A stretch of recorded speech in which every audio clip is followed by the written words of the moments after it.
Lani smo začeli s festivalom Detektivi svetlobe, v katerem smo predstavili mednarodno združenje s sedežem v Tokiu, Detektivi svetlobe se imenuje, oziroma Lighting Detectives, ki se ukvarjajo z raziskovanjem svetlobe in poučevanjem o svetlobi v urbanih okoljih.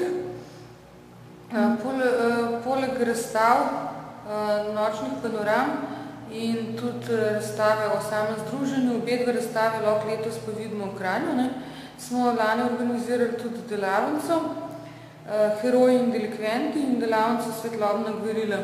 Lani smo mi porabili veliko večje modele, 1,5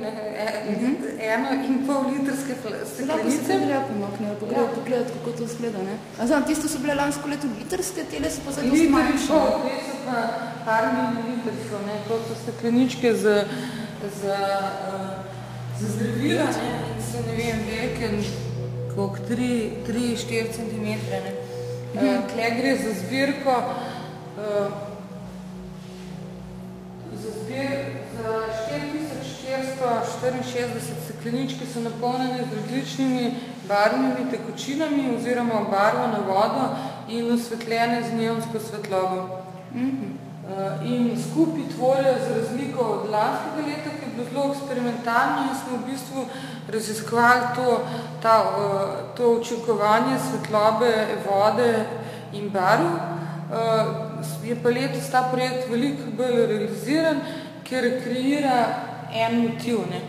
To je pač gre v bistvu za avtoportret na sončen dan. Ob sončnem dnevu, da.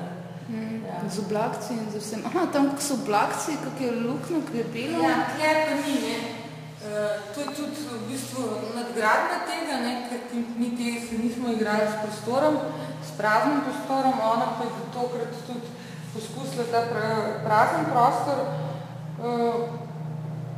se pravi tudi prazen prostor sestavlja to inštalacijo.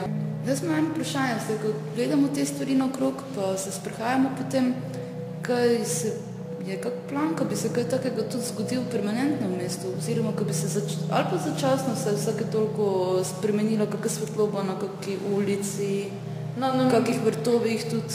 Namen te gverile je, da mi na letni bazi delamo takšne projekte, ampak gre za začasne projekte. Se pravi, projekte, ki v določenem terminu potekajo in za več takšnih inštalacij.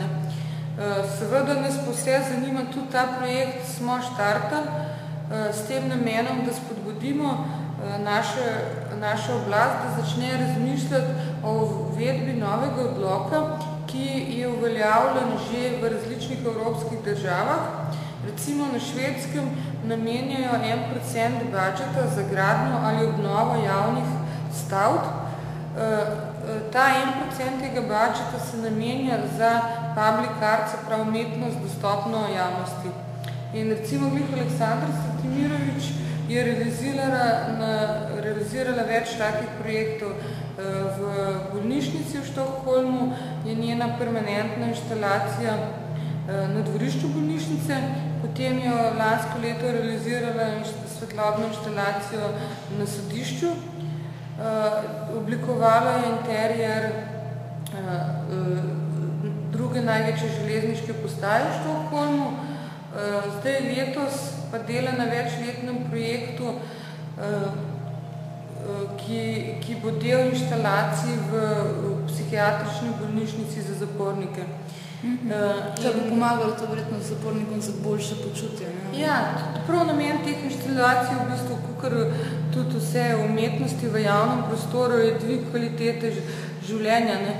In tudi, recimo, jaz sem pač, ko sem se gibala v Štokholmu po metrojih, je vsaka postaja neko čisto novo doživetje in sigurno ti to da en boljši občutek življenja, kakor če hodiš po, ne vem, Ljubljani in se srečuješ s slabo oblikovanimi reklamami na billboardih različnih velikosti in različnih izvedb.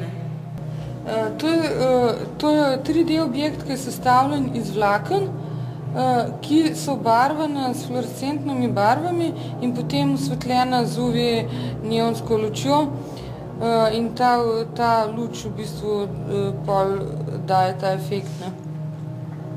To na obeh enako, ne? To je ženska figura? Ja, na obeh enako, ja.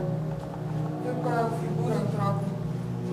Leze iz kovčka. Dve najbolj pogoste njegove dva motiva, ne. Imel je tudi serijo teh inštalacij, ki so narejeni na starinah, se pravi recimo v starem kovčku, na starem pohištvu, žensko, ki leži v stari postelji ali pa sedi na starinskem stolu. Ne. Drugače to je italijanski avtor Alessandro Lupi. Super izgleda, ful zanimivo to tudi, ne? Ful. Sam rab za eno tako manjši pis, tale, ki je manj zahteven na en mesec pohodbe. Ker mora konstantno preverjati, če vse štima. Tako posebej. Ja, tle za Lugano se srečamo z Andrejem Štulerjem, ki gre za multimedijskega slovenskega ustvarjalca in to je tudi eden od pozitivnih rezultatov te gvarile je v bistvu to, da nam je uspel privabiti tudi več slovenskih ustvarjalcev. Ne.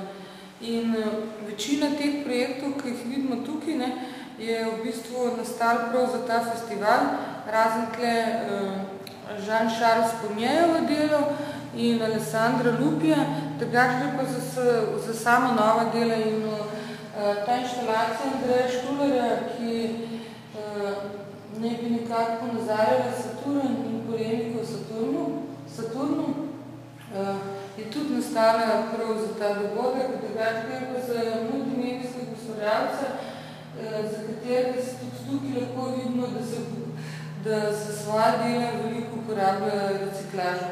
Tukaj tudi vidimo recimo neke skreče na diasih, sicer je pa tudi delo skrečev po filmskem traku, ne. In s tem delo neke take eksperimentalne filme. Ne. To je ta Evropa, že razširjena malo in to je kao položaj delavstva v Evropi.